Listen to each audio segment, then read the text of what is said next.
एक माँ ने अपने बच्चे से कहा कि बेटा जाओ किचन में और घी का डिब्बा उठा करके लाओ। बेटा गया और किचन में चारों तरफ देखता रहा। सब बर्तन या तो स्टील के थे, कुछ प्लास्टिक के थे, पर घी का कोई बर्तन नहीं मिला। लौट करके वापस आकर के माँ से कहने लगा कि माँ, वहां तो कोई भी घी का बर्तन नहीं रखा हुआ है, आप ये कैसे कह सकती हो कि घी का डब्बा लेकर के आओ। तब माँ ने कहा, उसको समझाया कि बेटा घी का बर्तन का मतलब होता है कि जिसमें घी भरा हुआ है, उस बर्तन को लेकर के आओ। तो फिर आपने ऐसा क्यों कहा? तो कहते हैं कि ऐसा ही कहा जाता है व्यवहार से। ठीक उसी प्रकार से माँ किचन में खाना बना रही है और मोबाइल पे बात भी आराम से कर सकती है ना? बच्चे से बात भी आराम से कर सकती है। पापा ड्राइविंग कर रहे हैं और ड्राइविंग करते करते भी बच्चों से, पत्नी से आराम से बात भी कर रहे हैं और ड्राइविंग कर। कभी कभी ड्राइविंग में बहुत सावधानी की जरूरत होती है, कभी कभी किचन में बड़ी सावधानी की जरूरत होती है। जब छोक करते हो, हमारी श्रीमती, जब भी हम उनसे बात करते हैं और जब वो छोक लगाती है तब हमको चुप कर देते कि अभी बिल्कुल बात मत करो, अभी हम छोक लगा रहे हैं। और जब सब्जी में छोक लगाते हैं ना, तो बड़ी सावधानी की आवश्यकता होती है। बस उसी प्रकार से हमारे अपने जीवन के व्यवहार में दो तरह की बातें होती है ना? मैं बड़े सिद्धांत को आप नहीं प्रस्तुत कर रहा हूं, बहुत सामान्य रूप से कि हम दो तरह से कथन करते हैं।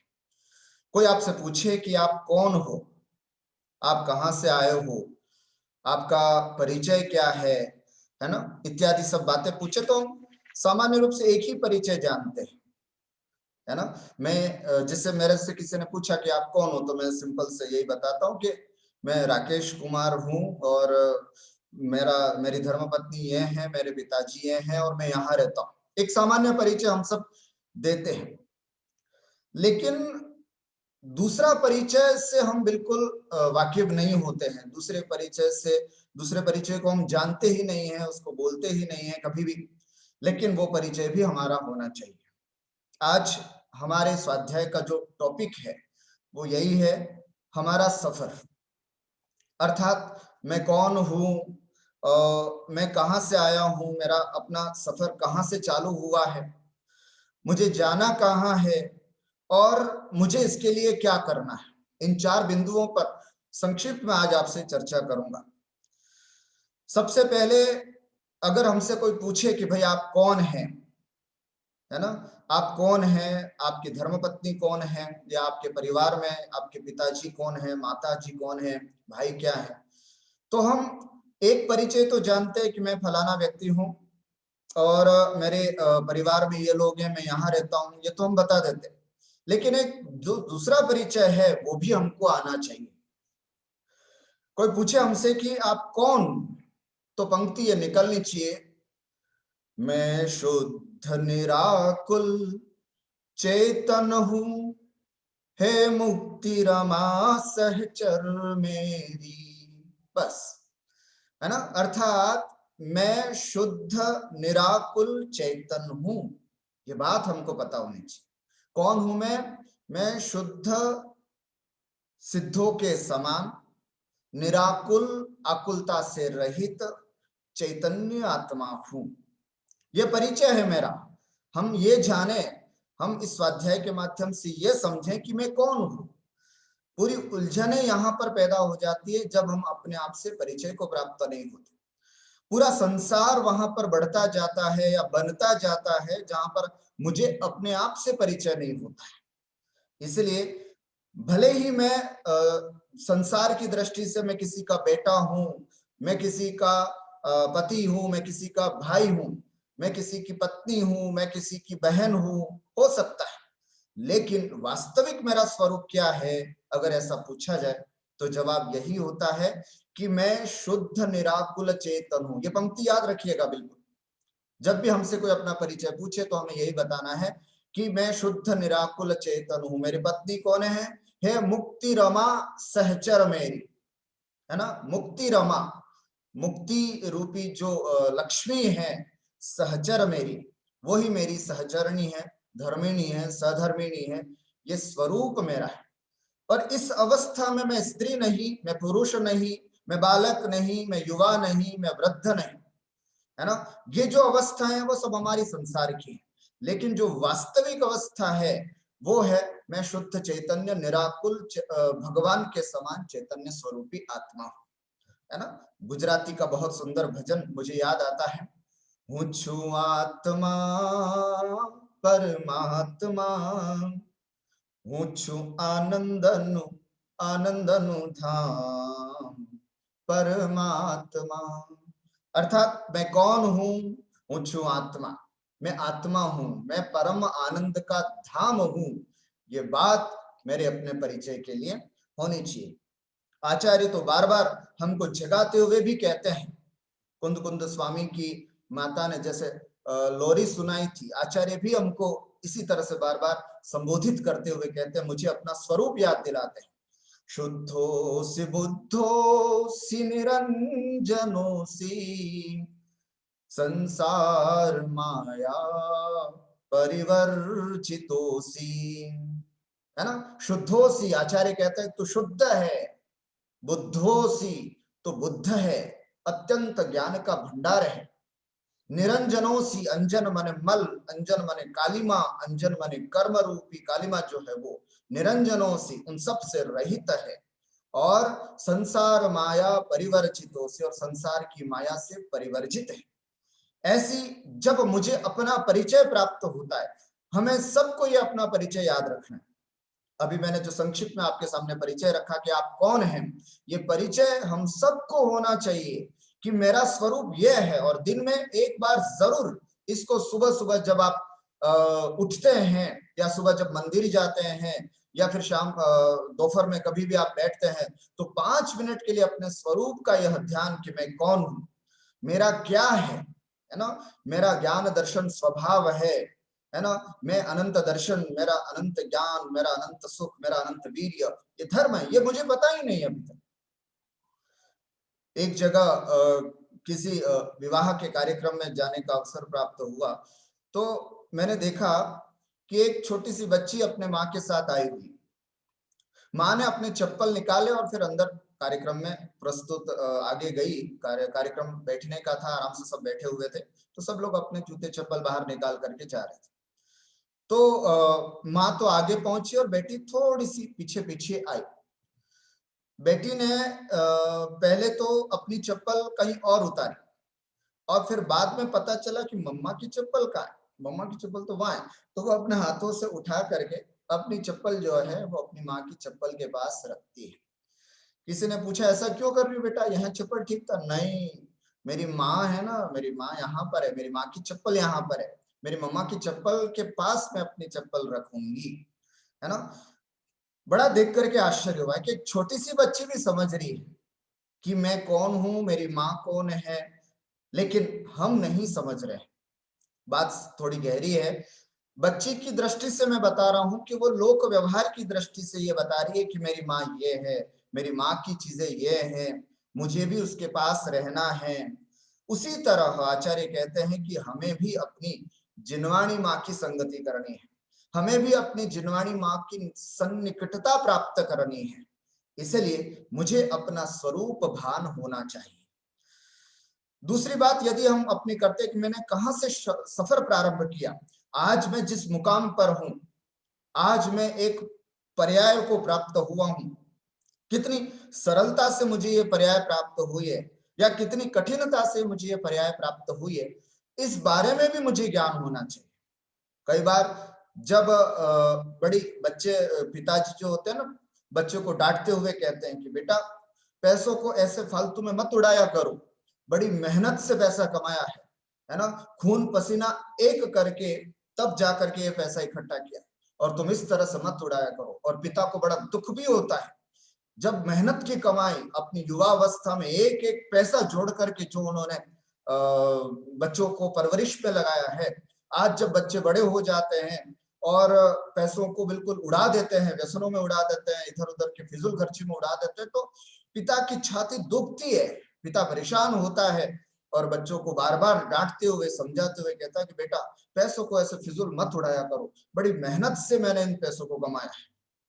बस जो एक दर्द वो पिता समझ रहा है, वही दर्द एक जिनवाणी माँ हम सबको समझाना चाहती कि जितने मेहनत से जैसा कोई पैसा कमाया जाता है और कोई उपलब्धि प्राप्त होती है और उसके नष्ट हो जाने पर कितना बड़ा कष्ट होता है, बहुत बड़ा कष्ट होता है। ठीक इसी तरह से हमें यदि अपनी पर्याय का ज्ञान होगा तो बड़ा हमें भी ध्यान रहेगा कि हमें इस पर्याय का उपयोग कैसे करना है। पर हमें पता ही नहीं है अपनी पर्याय का कि हम कहां से आए हैं, किस तरह से आए हैं। इसलिए हमें अभी तक इस मनुष्य पर्याय की महत्ता या इसका भान हमको नहीं हो पा रहा है। मुझे गौरव नहीं हो पा रहा है कि मैं जैन हूं, मुझे गौरव नहीं हो पा रहा है कि मैं मनुष्य हूं। इसका गौरव हमको करना है और इसके लिए ये जानना होगा कि मेरा सफर कहां से प्रारंभ हुआ।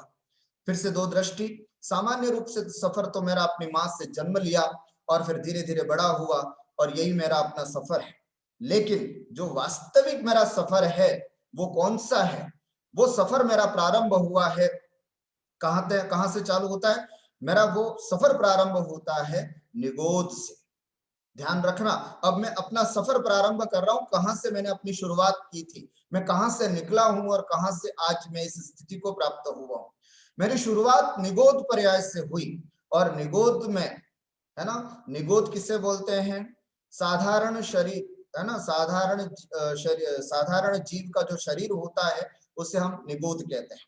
अथवा एक शरीर के आश्रित बहुत सारे जीव रहते हैं, उसे हम निगोद कहते हैं। इस सब की चर्चा अपन ने अजीव वाले पाठ से विस्तार से की। तो ऐसे में निगोद में रहने वाला कौन सा जीव था? निगोदिया जीव। कितने जीव हैं निगोदिया जीव? तो कहते हैं अनंत अनंत जीव हैं, अनंत अनंत जीव। कितना, वहां से कितने जीव निकलते हैं? ध्यान से सुनना, वहां से कितने जीव निकलते हैं? तो कहते हैं वही वाली बात, 6 महीने 8 समय में 608 जीव निरंतर निगोद से निकलते हैं और ठीक इतने ही 6 माह 8 समय में 608 जीव सिद्ध भी बनते हैं। सिद्ध बनने वाली चर्चा हमने पिछले मोक्ष कल्याणक में सुनी थी। लेकिन 6 माह 8 समय में 608 जीव निरंतर निगोद से निकल रहे हैं, ये भी बात हमको पता होनी चाहिए। हैं कितने जीव?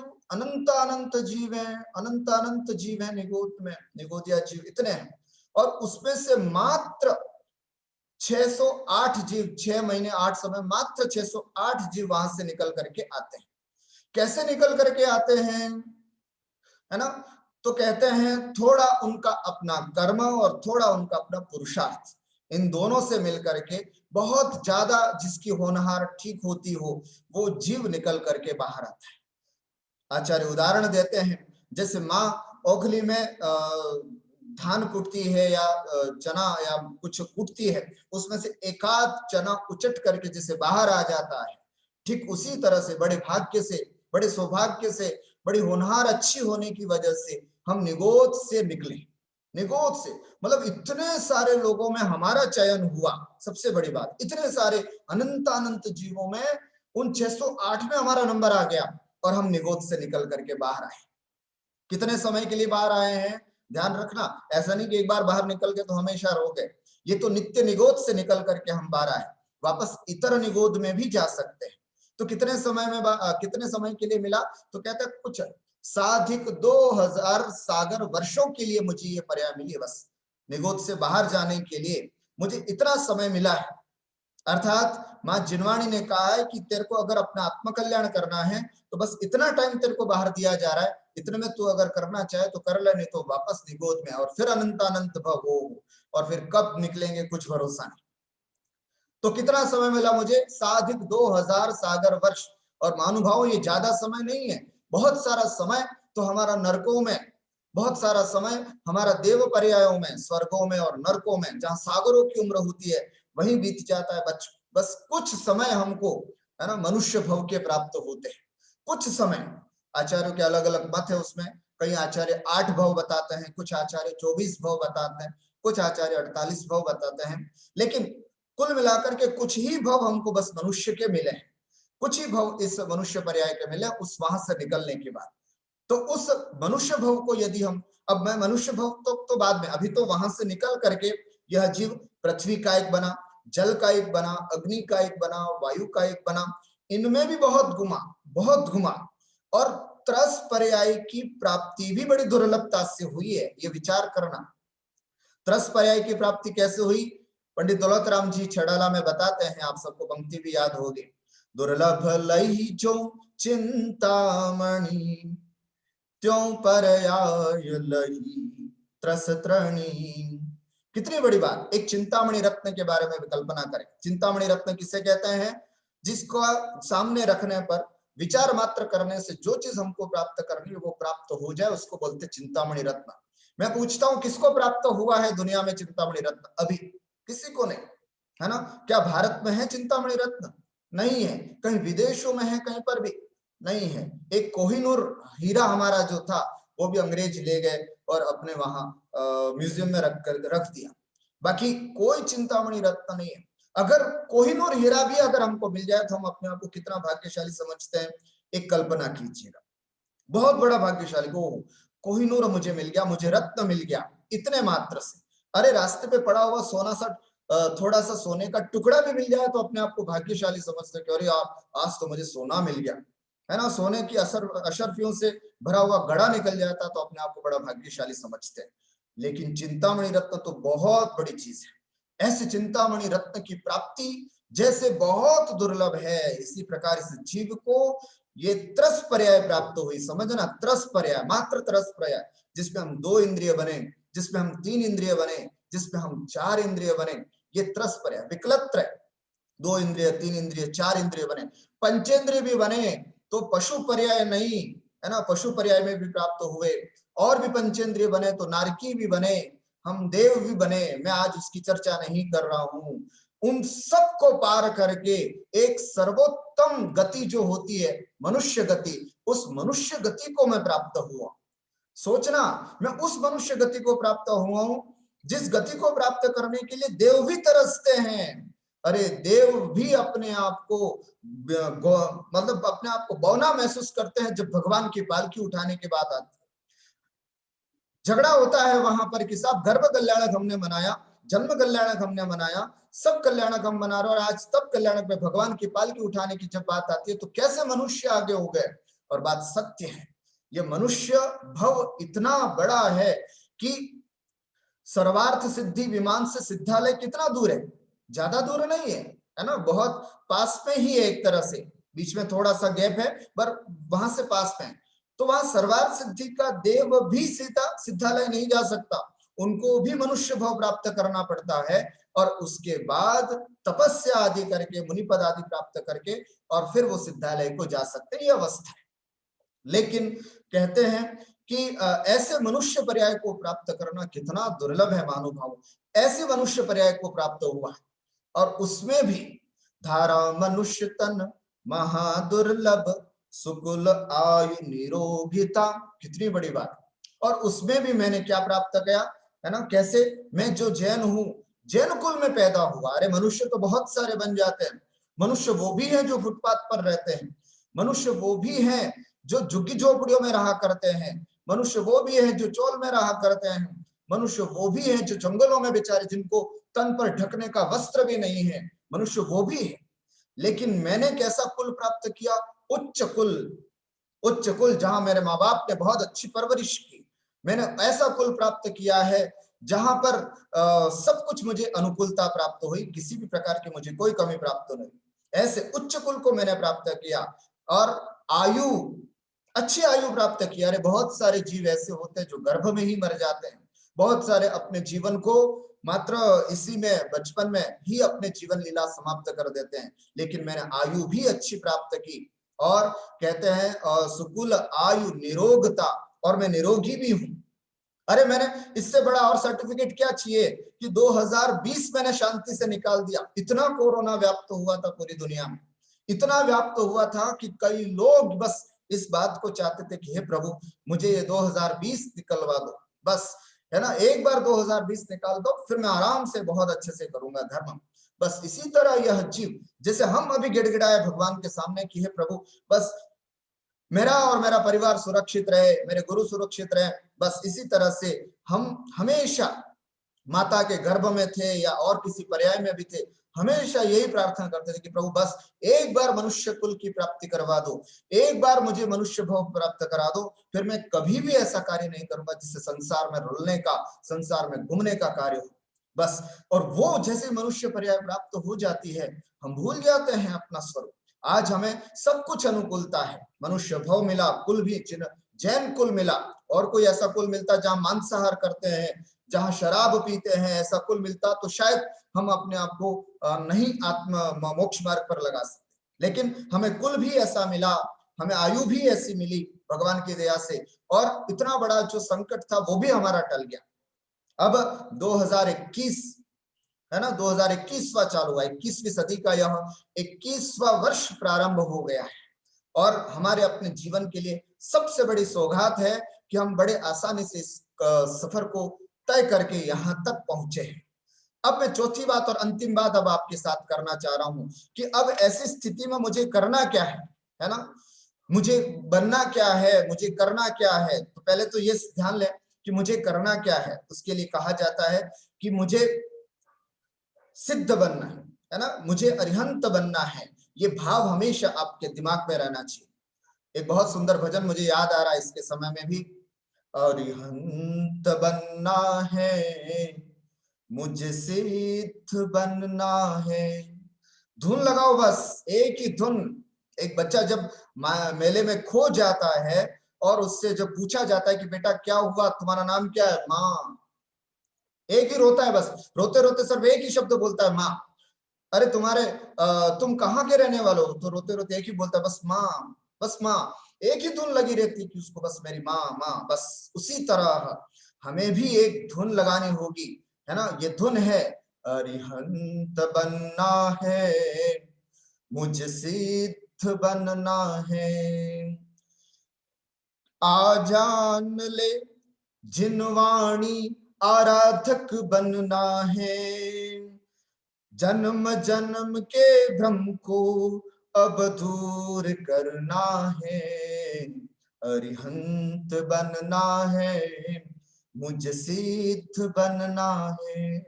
ये ध्यान हमको निरंतर रहना चाहिए। बस एक ही लक्ष्य है कि मुझे अरिहंत बनना है, मुझे अरिहंत बनना है, मुझे सिद्ध बनना है।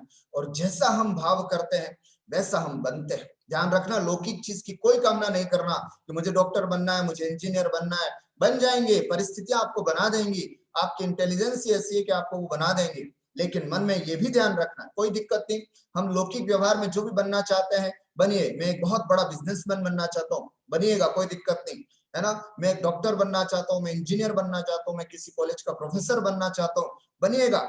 ये तो आप बन ही जाएंगे, आप धारणा रखिए। लेकिन रोज उठ करके ये भी भावना रखें कि मुझे सिद्ध बनना है, मुझे सिद्धों की आराधना करनी है। ये भाव भी हमको हमेशा लगा रहना चाहिए। इसलिए मुझे वो 8वीं पृथ्वी प्राप्त करनी है, मुझे उस सिद्धालय में जाना है, मुझे सिद्धों के साथ वास करना है। ये भाव भी हमेशा मेरा बना रहना चाहिए। फिर इसके लिए मुझे करना क्या है ना, उसके लिए करना क्या है, तो कुछ नहीं करना है। बस अभी इस समय अपने पंचम काल में जो हम आराधना कर सकते हैं उस आराधना को करना है। फिलहाल जैसे कहते हैं, कोई अंगारा तब तक अंगारा रहता है जब तक कि वो आग में है। एक अंगारे ने बड़ा अभिमान करते हुए कहा कि देखो मैं कितना लाल हूं, मैं कितना सुंदर हूं, है ना। तब धीरे से अब मैं अपनी स्वतंत्र सत्ता को रखना चाहता हूं, यूं करके वो उछक करके बाहर आ गया। जैसे अंगारा बाहर आता है तो वो धीरे धीरे काला पड़ने लग जाता है और समाप्त हो जाता है। ठीक उसी तरह से यदि मुझे अंगारा बना रहना है, मेरे अंदर वह भावना लगी रहनी चाहिए कि मुझे सिद्ध बनना है, मुझे अरिहंत बनना है। ये भावना मेरे अंदर निरंतर जागृत करते रहना है। तो उसके लिए माँ जिनवाणी का सानिध्य जरूर प्राप्त करना है ना। मुझे तत्व ज्ञान की ओर हमेशा तत्पर रहना है। यदि मैं इससे थोड़ा सा भी विमुख होऊंगा तो मैं कभी भी अपने आत्म कल्याण नहीं कर सकता। इसलिए महानुभाव, आज मैं बहुत ज्यादा समय अब नहीं लूंगा क्योंकि अपना समय हो चुका है। अब घर बैठे इतना आनंद मिल रहा है आपको, है ना। पहले ये सुविधाएं नहीं हुआ करती थी। मैंने सुना है अपने गुरुजी के मुख से कि साहब पहले तो कुछ भी इतना जिनवाणी का प्रचार प्रसार नहीं हुआ करता था। अरे जो तत्वार सूत्र का पाठ कर ले, जो भक्तामर जी का स्तोत्र शुद्ध उच्चारण से कर लेता था, उसको समाज हाथी पे बैठा करके जुलूस निकाला करते थे। ऐसे विद्वान कहीं कुछ दुर्लभ हुआ करते थे।